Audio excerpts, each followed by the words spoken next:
Les financiers n'ont pas aimé, les banques tremblent, les spéculateurs misent sur l'effondrement, les Césars menacent. Bonne nouvelle pour les peuples, l'Empire n'est pas invincible, l'Empire n'est pas tout-puissant.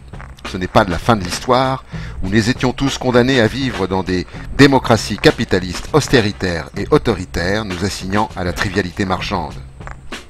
Bien sûr, M. Cameron a utilisé le référendum à des fins purement politiciennes et personnelles, mais ce sera toujours le cas des référendums s'ils ne sont pas à l'initiative des citoyens. Bien sûr, le vote majoritaire n'est pas l'expression politique des citoyens quant à l'Europe, mais bien un rejet de l'établissement politique dans son ensemble.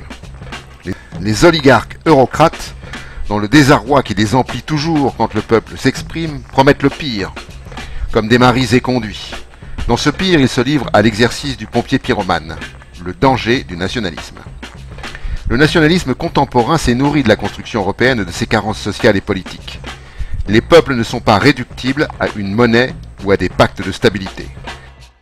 Quand les frontières s'ouvrent aux capitaux, elles se ferment dans les cœurs pour préserver un peu de ce qui fait chaque peuple contre la dévastation financière inculte. Quand un peuple est privé de sa souveraineté et qu'il voit son quotidien affecté par des décisions anonymes de commissaires illégitimes, il cherche son identité dans un passé qui l'avait construit. Les nationalismes ressurgissent depuis que l'Europe ignore les peuples. Mais parions comme en France qu'un référendum n'est, pour les gouvernements, qu'une aimable plaisanterie, sans conséquence. Le peuple a mal voté, on fera sans lui. La démocratie, dites-vous, pour le dire comme M. Juncker, organisateur en chef de l'évasion fiscale, il ne peut pas y avoir de choix démocratique contre les traités européens. Appelons donc à l'Europe exit, et nous nous arrangerons intelligemment entre peuples intelligents.